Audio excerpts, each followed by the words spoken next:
करनी है मैथ्स की वर्कशीट नंबर 7 और आज डेट है 15 अक्टूबर 2020। आज की हमारी वर्कशीट का टॉपिक है बेटा लाइंस एंड एंगल्स। यही टॉपिक हमने पिछली वर्कशीट में भी किया था और वहाँ पे हमने कुछ टाइप्स ऑफ एंगल जाने थे। आज की वर्कशीट में हम लाइंस के बारे में और जानेंगे कि लाइन कितनी तरीके की हो सकती हैं। तो अगर आपको पिछली वर्कशीट देखनी है तो आप ऊपर उसका लिंक देख पा रहे होंगे, आप उसको रिवाइज कर सकते हैं। और आज की वर्कशीट अगर आप हिंदी मीडियम में देखना चाहते हैं तो डिस्क्रिप्शन बॉक्स में उसका भी लिंक दिया गया, आप उसे वहाँ से देख सकते हैं। तो चलिए शुरू कर लेते हैं आज की worksheet. First type of lines देखिए बेटा, यहाँ पर लिखी हुई है इंटरसेक्टिंग लाइंस और उसके लिए क्या डिस्क्रिप्शन लिखी हुई है, देखिए क्या बोला गया है। Let us observe that the letter X letter को ऑब्जर्व कीजिए और उसकी जो एक्स बनाते समय जो आप लाइंस लिखते हैं उसको आगे की तरफ एक्सटेंड कर दीजिए। जब इस लाइंस को आप आगे की तरफ एक्सटेंड करेंगे तो आपके पास कुछ ऐसी फिगर मिलेगी। तो ऐसी फिगर या ऐसी लाइंस जो आपस में एक बिंदु पर यानी एक पॉइंट पे एक दूसरे को कट कर दे, इंटरसेक्ट कर दे, that lines are called intersecting lines. तो ऐसी लाइंस को हम बोलते हैं इंटरसेक्टिंग लाइंस। तो आप देख पा रहे हैं यहाँ पे बना ना नीचे डायग्राम बेटा, this is the first line, this is the second line, ये आपस में एक पॉइंट पे कट कर रही है। So these lines are called intersecting line. Intersecting lines हमेशा इस तरीके का क्रॉस बनाती हुई आपको नजर आएंगी। इसके बाद की लाइंस देखिए कौन सी लाइंस है। Next lines are the perpendicular lines. अब परपेंडिकुलर लाइंस को समझने के लिए देखिए यहाँ पे क्या एग्जांपल दिया गया है। The corner of your room and you will find that the wall and the floor is at the 90 degree angle and these lines are called perpendicular lines. इसी तरीके से बेटा जो आप अपनी कॉपी पे भी देख पाएंगे परपेंडिकुलर लाइंस, जो आपकी कॉपी का पेज या कॉपी का जो आपका ये बॉटम है और ये जो साइड की एज है, ये आपस में कितने डिग्री का एंगल बनाते हैं, हमेशा 90 डिग्री का। तो these two lines are the perpendicular lines. Perpendicular lines वो लाइंस होती हैं जो आपस में 90 डिग्री का एंगल क्रिएट करते हैं। तो देखो यहाँ पर एक स्ट्रेट लाइन थी ये वाली और यहाँ पर एक और यहाँ पर रे बनी जिसने कि 90 डिग्री का एंगल बनाया। तो परपेंडिकुलर लाइन से 90 डिग्री का एंगल बनता है, यह आपने याद रखना है। नेक्स्ट लाइन देखिए क्या है, parallel lines. Next line are the parallel lines. Parallel lines का मतलब ऐसी लाइंस जो कभी भी आपस में एक दूसरे को कट नहीं करेंगे। देखो एक लाइन ये है और एक लाइन जस्ट इसके नीचे बनी हुई है और ये दोनों ही लाइन आपस में एक दूसरे को कट नहीं कर रही हैं, एक दूसरे के बिल्कुल भी कांटेक्ट में नहीं है। और इन दोनों लाइन को मैं दोनों तरफ यानी राइट साइड पे भी और लेफ्ट साइड पे भी जितना मर्जी मैं इनको आगे की तरफ बढ़ा दूँ, they never cut each other. इसी टाइप का एग्जाम्पल आप अपनी डेली लाइफ में भी देख सकते हैं बेटा। जो आपकी अपनी कॉपी है उसका पेज देखिए, इस तरीके से आपकी कॉपी है ना, कॉपी का जो ये ऊपर की साइड का एज है और जो नीचे की साइड का एज है, ये कभी भी आपस में एक दूसरे को कट नहीं कर सकते। आप इसको कभी भी कट नहीं कर पाएंगे। इसी तरीके से बेटा आपको एक एग्जांपल और याद आ गया होगा इस तरीके की लाइन को समझ के, जैसे कि रेल की पटरी होती है। रेल की पटरी का कभी एक दूसरे को काट पाती है नहीं। इसी तरीके से जो सीढ़ी होती है वो भी इसी प्रकार की होती है जो आपस में एक दूसरे को कभी भी काट नहीं सकती। तो ऐसी जो लाइंस, ऐसी रेखाएं जो एक दूसरे को कभी भी नहीं काटेंगी लेकिन आपस में एक दूसरे से एक निश्चित दूरी पर यानी एक डिस्टेंस पर फिक्स होंगी। ये डिस्टेंस कम या ज़्यादा नहीं हो सकता। देखिए जैसे अगर मैं ये वाली लाइन ऑफ पेयर बनाती हूँ, सपोज एक लाइन है मेरी, ये एक लाइन मेरी ये है और एक लाइन मैंने ऐसे थोड़ी सी टेढ़ी बनाई। तो क्या ये दोनों लाइन भी पैरेलल लाइंस है? इसको जानने के लिए हमें क्या करना पड़ेगा, चलो इसको आगे बढ़ा के देखते हैं। इसको भी थोड़ा और आगे बढ़ाते हैं। ये तो कट कर गई और जैसे ही लाइन कट कर जाएंगी तो वो कौन सी लाइन हो जाएंगी, इंटरसेक्टिंग लाइंस। तो ये पैरेलल लाइंस तो नहीं थी। पैरेलल लाइंस हमेशा याद रखनी है आपने, वो लाइंस होती हैं जो आपस में एक दूसरे को कभी भी कट नहीं करती हैं। तो देखिए यहाँ क्या लिखा हुआ है, do you observe the lines of the page of your notebook. अभी जैसे मैंने आपको बताया था, measure the distance between these two lines at different positions and you will find that the distance is same. जो आपकी कॉपी की आपकी जो कॉपी है बेटा उसमें इस तरीके से लाइंस डली हुई होती है ना, आप इसको काउंट करके देखिए, यहाँ से यहाँ तक का डिस्टेंस और यहाँ से यहाँ तक का डिस्टेंस, दोनों में ये जो लाइंस है इनकी काउंटिंग कीजिए, नंबर ऑफ जो लाइंस है वो दोनों के टाइम पे सेम मिलेगी। So these type of lines are called the parallel lines. अब आगे की वर्कशीट कर लेते हैं। इसके बाद बेटा नेक्स्ट टॉपिक बोला गया है that if a line falls on two lines that cut the line at different point then such line is called a transversal line. It means मान लीजिए बेटा दो लाइंस हैं जो कि बनाई गई हैं। फर्स्ट लाइन थी ये, सेकेंड लाइन मैंने ड्रॉ करी है। इन दो लाइंस को सबसे पहले आप सोच के बताइए कि क्या ये पैरेलल लाइन है या नहीं है। आप कमेंट सेक्शन में लिखकर बताइए कि ये दो लाइंस मैंने भी ड्रॉ करी कि क्या ये पैरेलल है या फिर ये इंटरसेक्टिंग है। कौन सी लाइंस है जो मैंने भी ड्रॉ करी है, पैरेलल है या इंटरसेक्टिंग है।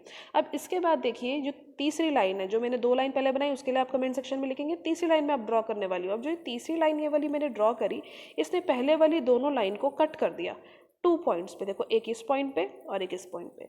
तो जब भी कोई एक लाइन किसी दो लाइंस को, पहले से बनी हुई दो लाइंस को कट कर देगी, तो ये जो ये वाली लाइन होगी ये कहलाएगी transversal. This line is called transversal. जो पहले से बनी हुई दो लाइंस को डिफरेंट पॉइंट्स पे कट कर देगी, then this point is called the transversal line. ठीक है बेटा, अब इसके बाद आपको समझ जाना चाहिए कि ट्रांसवर्सल क्या होती है, इंटरसेक्टिंग लाइन क्या होती है, परपेंडिकुलर लाइन क्या होती है और पैरेलल लाइंस क्या होती है। तो चार टाइप की जो लाइंस हमने आज पढ़ ली, intersecting, perpendicular and parallel and then transversal. Intersecting क्या बनाती है, क्रॉस की फॉर्म में बनाती है। परपेंडिकुलर 90 डिग्री का एंगल बनाती है। पैरेलल लाइंस कौन सी होती है, जो कभी भी एक दूसरे को कट नहीं कर सकती, क्रॉस नहीं कर सकती, सीधी सीधी चलेंगी। और ट्रांसवर्सल क्या होती है, पहले से बनी हुई दो लाइन, जैसे मान लो अब की बार ये दो लाइन पहले से बनी हुई है, इसको तीसरी किसी लाइन ने आके कट कर दिया, this is the third line. तो ये जो ब्लू कलर की जो थर्ड लाइन आई, ये लाइन हमारी कहलाएगी ट्रांसवर्सल। और जो पिंक वाली लाइंस हमने नीचे बनाई हुई थी, इनको जरा आगे की तरफ बढ़ा के देखो, ये कौन सी लाइन है, कट करगी ना एक पॉइंट पे। सो these lines will be intersecting lines.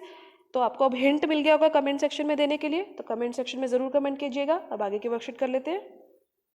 इसके बाद बेटा आपको कुछ लाइंस बनी हुई मिली हुई हैं यहाँ पर, और आपसे बोला गया है दैट ऑब्जर्व द शेप्स, जो फॉलोइंग फिगर्स बनी हुई हैं, where parallel lines are cut by a transversal line. जो पहले दो केसेस हैं यहाँ पर बेटा देखिए, पैरेलल लाइंस बनी हुई हैं और वहाँ पर एक ट्रांसवर्सल उन्हें कट कर रही है, और ब्लैक कलर से और भी कुछ जो मार्किंग है यहाँ पे हो रखी है। तो चलो एक एक करके इनको समझ लेते हैं। जो फर्स्ट डायग्राम हमारा बना हुआ है यहाँ पर आप देखिए क्लियरली दिख रहा है, यहाँ पे ये एक एफ जो लेटर होता है इंग्लिश का, वो यहाँ पे ड्रॉ हो रखा है, देख पा रहे हैं आप, this is the F letter, this is the F letter. तो इस एफ लेटर का यहाँ पर क्या पर्पस है, क्या यूज़ है, तो चलो समझ लेते हैं। इस एफ लेटर की वजह से हम यहाँ पर कुछ स्पेशल टाइप ऑफ एंगल्स देख पा रहे हैं जो कि इन पैरेलल लाइन के थ्रू बन रहे हैं। तो सबसे पहले आप ये समझ लीजिए बेटा कि पैरेलल लाइन है या नहीं है। This is the first line, this is the second line, दोनों स्ट्रेट लाइन है, और इनको तीसरी लाइन ने आके कट कर दिया। तो ये तीसरी लाइन ने जिसने आके कट किया, ये लाइन का क्या नाम होगा, ट्रांसवर्सल।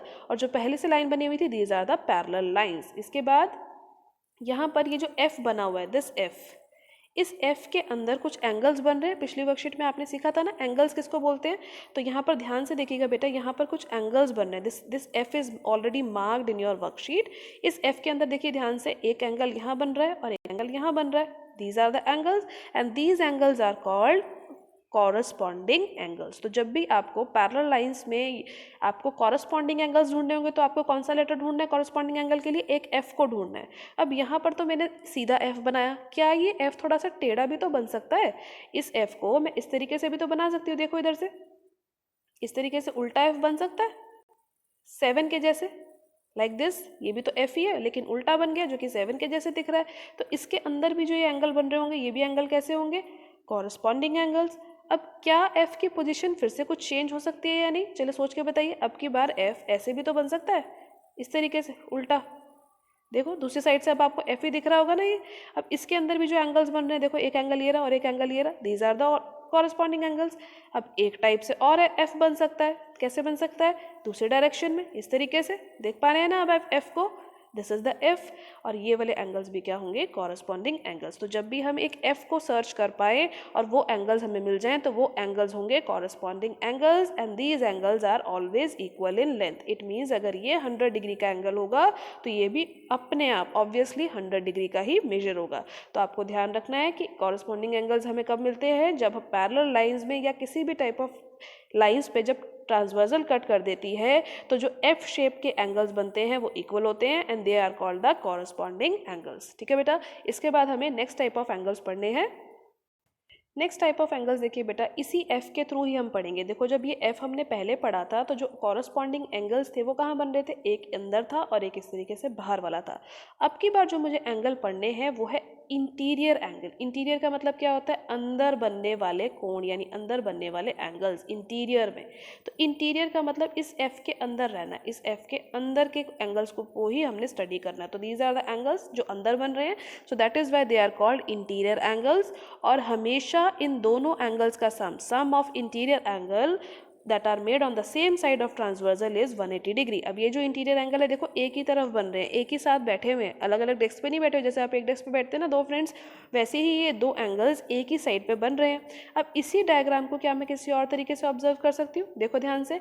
इसी एफ को अगर मैं इस तरीके से उल्टा बना देती, दूसरी साइड की तरफ देखता हुआ, यानी 7 के जैसा, तो यहाँ पर भी ये जो एंगल्स थे ये अंदर बन रहे थे, like they are sitting together, तो ये एंगल्स भी क्या होंगे, interior angle, and sum of these interior angle, यानी इस एंगल नंबर 1 और इस एंगल नंबर 2 को जब हम ऐड करेंगे, इनकी वैल्यूज़ को जब हम ऐड करेंगे तो हमें आंसर क्या मिलेगा, वी ऑलवेज गेट 180।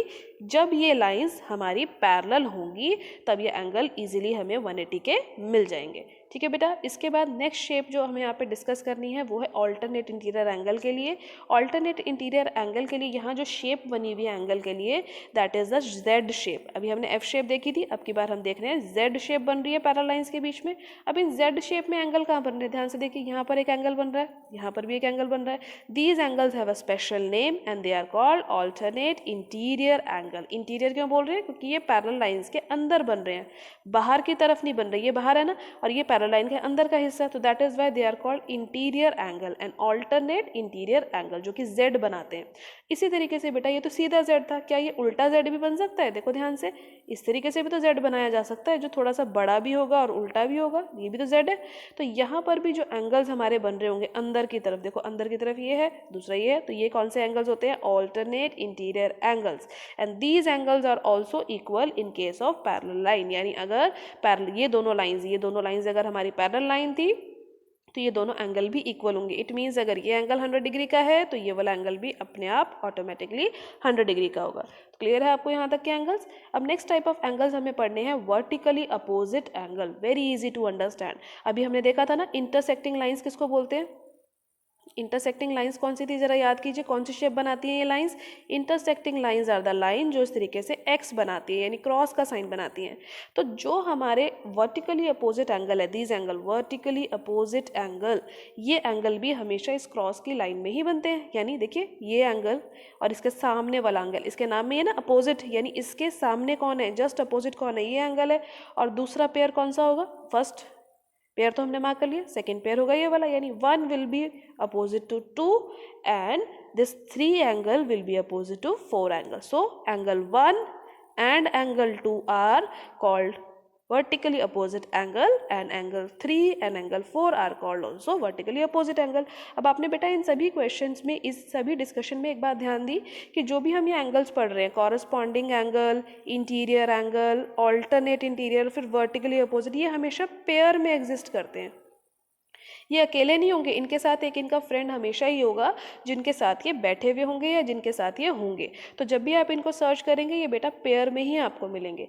और जैसे हमने पढ़ा था कॉरस्पॉन्डिंग एंगल्स की जो मेजर है वो इक्वल होता है, ऑल्टरनेट इंटीरियर एंगल का मेजर भी इक्वल होता है, उसी तरीके से वर्टिकली अपोजिट एंगल्स का भी जो पेयर आपको मिलेगा, जब भी मिलेगा, जिस भी सिचुएशन में ये बने हुए होंगे वहाँ पर ये एंगल्स भी इक्वल होंगे।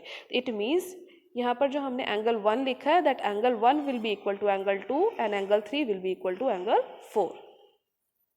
तो आज के वर्कशीट में बेटा हमने कुछ टाइप ऑफ लाइंस सीखी, parallel line, intersecting line, perpendicular line, और उसके बाद कुछ एंगल्स के बारे में हमने सीखा जो थी corresponding angles, interior angle on the same side of transversal, alternate interior angle and vertically opposite angle, जिसमें से कुछ एंगल्स इक्वल भी थे और एंगल्स हमेशा पेयर में मिलते हैं, यानी एक के साथ अगर 1 एंगल है तो उसके साथ हमेशा उसके साथ का जो वर्टिकली एंगल अगर 1 है तो उसके साथ का 2 एंगल भी वहाँ पर एग्जिस्ट करता होगा।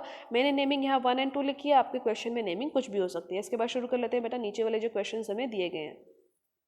Now look at the question number 1 बेटा। क्वेश्चन नंबर 1 में क्या दिया गया, एक फिगर बनी हुई है, उस फिगर में से आपको बताना है which are the pair of corresponding angles. Corresponding angles कौन से होते हैं, अभी मैंने आपको बताया था जिस तरीके से एफ की शेप बनाते हैं।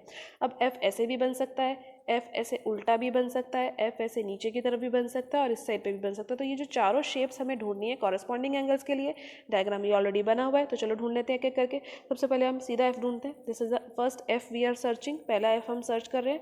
पेयर में मिलेंगे एंगल्स, ये भी ध्यान रखना है आपने। This is the F. तो अब कौन से एंगल बन रहे हैं, देखो एंगल नंबर 2 और angle number 6, these are the 2 angle जो कि कॉरस्पॉन्डिंग है। तो the pair of corresponding angles are, pairs बताने हैं, तो पहला पेयर हमें कौन सा मिल गया, एंगल 2 और 6 का। तो 2,6 इज द फर्स्ट पेयर, इसको एक ब्रैकेट में डाल दीजिए। उसके बाद सेकंड पेयर ढूंढते हैं। सेकंड पेयर ढूंढने के लिए एक और एफ बनाना पड़ेगा। देखो उल्टा एफ बना लेते हैं पहले, इस तरीके से 7 के जैसे जो दिखता है। इसके अंदर कौन कौन से एंगल है, 3 और 7। तो इट मीन्स जो हमारा सेकंड पेयर होगा वो होगा एंगल 3, एंगल 7 का। इसके बाद नेक्स्ट पेयर सर्च कर लेते हैं। नेक्स्ट पेयर देखो कैसे मिलेगा, अभी मैंने आपको सारी एफ की पोजीशंस बता दी ना। अब आपको एफ इस तरीके से देखना है, अब इनमें कौन सा एंगल है, 1 और 5 है, तो 1 and 5 will be our next angle, angle 1 comma angle 5। Next shape ढूंढिए। इसी तरीके से एफ बनाना है आपको, इस तरीके से कौन सा एंगल आ रहा है, 4 and 8। So next pair will be angle number 4 and angle number 8। तो 4 पेयर हमें मिल गए, these are the corresponding angles. Next question कर लेते हैं स्टार्ट। नेक्स्ट हमें स्टार्ट करना है बेटा वर्टिकली अपोजिट एंगल। तो वर्टिकली अपोजिट एंगल कौन सा शेप बनाते थे, क्रॉस की। तो देखो यहाँ पे 2 क्रॉस बन रहे हैं, एक तो यहाँ नीचे की तरफ बन रहा है, this is the first cross, और एक क्रॉस यहाँ ऊपर भी बन रहा है। तो एक एक करके काम करते हैं। सबसे पहले हम देख लेते हैं फर्स्ट क्रॉस में एंगल 8 और एंगल 6 अपोजिट डायरेक्शन में बने ना, एक सामने सामने। तो पहला पेयर हमें क्या मिल जाएगा, 8,6 का। This is the first pair of opposite vertically opposite angle. इसके बाद हमें मिल रहा है नेक्स्ट पेयर 7 and 5 का। नेक्स्ट पेयर हमें मिल गया है एंगल 7 एंड एंगल 5 का। अब हम चलते हैं ऊपर वाली साइड पे। ऊपर वाली साइड पे देखिए बेटा एंगल 4 और एंगल 2 आमने सामने बन रहे हैं ना, अपोजिट डायरेक्शन में। सो एक्स क्रॉस के अंदर ही बन रहे हैं, तो एंगल कौन सा हो जाएगा, angle 4 and 2 will be the vertically opposite angle. Next pair देखिए कौन सा बच गया, 3 and 1 का। तो नेक्स्ट पेयर हो जाएगा angle 1 and angle 3। So these pairs are the vertically opposite angles. Next pair हमें बनाना है बेटा ऑल्टरनेट इंटीरियर एंगल्स को। तो ऑल्टरनेट इंटीरियर एंगल के लिए कौन सी शेप बनती है, जेड की। तो चलो सर्च कर लेते हैं Z shape. This is the Z shape. Z shape के अंदर कौन से एंगल बन रहे हैं, देखो ये 3 बन रहा है और ये 5 बन रहा है। तो this is the first pair of alternate interior angle. तो लिख लेंगे 3 comma angle number 5, put in a bracket, first pair मिल गया। अब जेड उल्टा भी तो बन सकता है, मैंने अभी आपको बताया था ना, जेड इस तरीके से भी बन सकता है और जेड इस तरीके से भी बन सकता है यहाँ पे। अब इसके अंदर कौन से एंगल्स आ रहे हैं, देखो 2 और 8। तो हमारा नेक्स्ट पेयर ऑफ एंगल क्या आ जाएगा, एंगल 2 कॉमा एंगल 8। तो 2 ही पेयर बनते हैं हमेशा यहाँ पे ऑल्टरनेट इंटीरियर एंगल्स के लिए। अब इसके बाद लास्ट जो हमारा आज की इस क्वेश्चन का पार्ट है, that is pair of interior angle on the same side of transversal. Transversal के सेम साइड पे बनने वाले एंगल्स। तो इसके लिए हमने क्या शेप सर्च करी थी, क्या पढ़ी थी बेटा, याद कीजिए। एफ जब बनता था, एफ में अंदर की तरफ बनने वाले एंगल, सिर्फ ये वाले एंगल्स जो होते थे ये ऑल्टरनेट इंटीरियर एंगल होते थे on the same side of transversal. So angle 2,5 will be the alternate interior angle on the same side of transversal. अब इसी की अपोजिट डायरेक्शन में यानी इस डायरेक्शन में भी तो ऐसे एंगल्स बन सकते हैं। तो देखिए वो एंगल्स कैसे बनेंगे। अब की बार जो एफ है वो हम किस तरीके से बनाएंगे, इस तरीके से 7 जैसा दिखने वाला, और इसी में सिर्फ अंदर वाले एंगल यानी angle number 3 and angle number 8 will be our interior angles on the same side of transversal. Question number 1 clear है आपको। क्वेश्चन नंबर 2 स्टार्ट कर लेते हैं इसके बाद। अब हम शुरू कर लेते हैं बेटा क्वेश्चन नंबर 2। क्वेश्चन नंबर 2 में देखिए क्या बोला गया है, in the figure if P is line is parallel to Q then find all the unknown values of the angle that are namely A B C D E F। एक diagram बना हुआ है नीचे जिसमें 2 लाइंस बनी हुई है, first line is P and second line is Q, दोनों पैरेलल लाइंस हैं। और इस लाइन को एक तीसरी लाइन आके कट कर रही है, तीसरी लाइन जो कट करती है उसको क्या बोलते हैं, transversal line. This is the transversal line. और इस लाइन के कट करने की वजह से बहुत सारे एंगल्स बन रहे हैं। देखो ये वाला एंगल बन रहा है E, इस नेम को एंगल करा हुआ है E, this angle is F, this angle is 125, ये D है, ये A है, ये C है और ये B है। इन एंगल्स की नेमिंग ऑलरेडी आपके डायग्राम में हो रखी है। आपसे बोला जा रहा है ये वैल्यू निकालो, ABCDEF जो एंगल्स है इनकी वैल्यू आपको निकालनी है। तो सबसे पहले एक एक करके चलो निकाल लेते हैं। सबसे पहले बेटा यहाँ पे ध्यान से देखिए, ये जो लाइन बनी हुई है P, दिस लाइन P, इस लाइन P के ऊपर जब ये ट्रांसवर्सल वाली लाइन आ गई तो ये लाइन बढ़ गई। देखो D बन रहा है ना यहाँ पे एक ये शेप। जब भी इस तरीके की डी शेप बनती है तो वो कौन से एंगल बनते हैं, लीनियर पेयर वाले एंगल। यानी 125 और ई जो मिलकर बना रहे हैं they are making linear pair. तो यहाँ से मेरी ई की वैल्यू आ जाएगी 125, यहाँ पर ऐड हो रहा है जब ये 180 के पास ये इक्वल टू का साइन क्रॉस करके जाएगा तो वहाँ जाकर क्या हो जाएगा माइनस। तो 180 में से जब 125 माइनस करेंगे तो ई एंगल की वैल्यू आ जाएगी आपके पास 55 डिग्री। अब फिर से डायग्राम को ध्यान से देखिए, ई एंगल की वैल्यू आ गई और यहाँ पर ये लाइन और ये लाइन कट रही है, क्रॉस बना रही है ना। तो अभी हमने सीखा था जब क्रॉस में एंगल बनते हैं तो ये वाले एंगल्स कौन से होते हैं, आमने सामने वाले angle, these are the vertically opposite angle. So that is why angle E और एंगल एफ जो है इक्वल हो जाएंगे and they are vertically opposite angle. तो एफ की वैल्यू भी मेरे पास कितनी आ गई 55 डिग्री। अब देखो एक एक करके हमारी वैल्यूज आती जा रही हैं। इसके बाद नेक्स्ट एंगल पे मूव करते हैं। नेक्स्ट एंगल देखो बेटा ध्यान से, यहाँ पर पैरेलल लाइन बोली गई है। तो पैरेलल लाइन में आपने एफ शेप एंगल सीखा था ना, ये जहाँ पर ये एफ शेप बन रही होगी वो कौन से एंगल्स होंगे, ये वाले जो एंगल्स होते हैं these angles are the corresponding angles. तो चलो एफ शेप ढूंढ लेते हैं, उल्टा एफ भी ढूंढना है और सीधा एफ भी ढूंढना है। तो चलो देखो पहले 7 की शेप वाला जो एफ होता है उसको देख लेते हैं। तो ये ई है और ये ए है, तो ये दोनों कॉरस्पॉन्डिंग एंगल्स है। So E will be equal to A and it will be 55 degree. ये तो उल्टा एफ बन रहा था जो 7 के जैसे दिखता था। अब सीधा वाला एफ भी ढूंढ लेते हैं। देखो यहाँ पर सीधा एफ इस तरीके से बन रहा है, दिस इज द एफ, ये एफ शेप है ना। यहाँ पर कौन सा एंगल है, डी, और यहाँ पर एंगल कौन सा था, 125।